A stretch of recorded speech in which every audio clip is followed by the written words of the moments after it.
যুগে যুগে বনী ইসরায়েল আল্লাহ তাআলার অবাধ্যতা, নবীদের হত্যা এবং দুনিয়ার ফিতনা ফাসাদ সৃষ্টি করে এসেছে। এর ফলস্বরূপ তারা বারবার লাঞ্ছিত, অপমানিত, ধ্বংস ও বিতাড়িত হয়েছে। কিয়ামত পর্যন্ত এই চক্র অব্যাহত থাকবে। বনী ইসরায়েলের এমন পরিণতির ব্যাপারে পবিত্র কোরআনে আগে থেকেই বলে রেখেছেন আল্লাহ তাআলা। সূরা বনী ইসরায়েলে উল্লেখ করা হয়েছে, এই জাতি পৃথিবীতে দুবার ফিতনা ফাসাদ সৃষ্টি করবে এবং আল্লাহ তাদের শাস্তি দেবেন।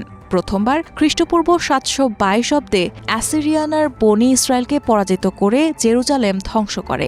দ্বিতীয়বারের শাস্তি এখনও আসন্ন বলে অনেক মুফাসসিররা বিশ্বাস করেন।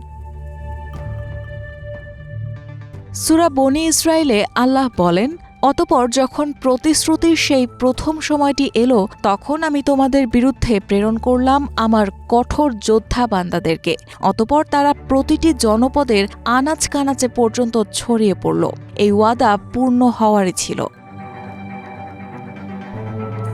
মহান আল্লাহ আরও বলেন, অতঃপর আমি তোমাদের জন্য তাদের বিরুদ্ধে পালা ঘুরিয়ে দিলাম, তোমাদের ধন সম্পদ ও পুত্র সন্তান দ্বারা সাহায্য করলাম এবং তোমাদের জনসংখ্যার দিক থেকে একটা বিরাট বাহিনীতে পরিণত করলাম।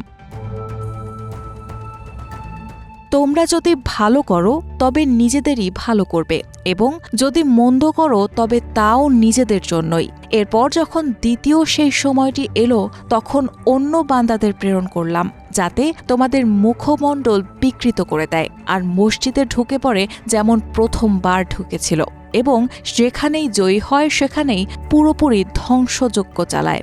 হয়তো তোমাদের পালনকর্তা তোমাদের প্রতি অনুগ্রহ করবেন, কিন্তু যদি পুনরায় তদ্রূপ করো, আমিও পুনরায় তাই করব। আমি জাহান্নামকে কাফেরদের জন্য কয়েদখানা করেছি।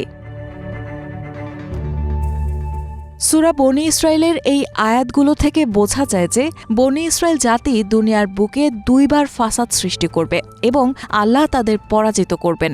ধারণা করা হয় প্রথম ঘটনাটি ইতোমধ্যে ঘটেছে। খ্রিস্টপূর্ব ৭২২ অব্দে বনী ইসরায়েলের একটি অংশকে অ্যাসিরিয়ানরা জোরপূর্বক নির্বাসিত করে। নব্য অ্যাসিরিয়ান রাজা তৃতীয় তিগলাথ পিলেসার এবং পঞ্চম সালমানেসার এই ইসরায়েলি সাম্রাজ্য দখল করেছিলেন। এই সময় অ্যাসিরিয়ান রাজারা জেরুজালেম দখল করে নেয়। এটি ছিল দাউদ আলাইসাল্লাম দ্বারা প্রতিষ্ঠিত সাম্রাজ্যের পতন। এভাবেই দুনিয়ার বুকে বনী ইসরায়েলকে পুনরায় ক্ষমতা দান করেন আল্লাহ তাআলা। বর্তমান যুগে ধারণা করা হয় গত কয়েক হাজার বছরের মধ্যে এই প্রথম ইসরায়েল সামরিক, রাজনৈতিক এবং অর্থনৈতিকভাবে সবচেয়ে শক্তিশালী অবস্থানে রয়েছে।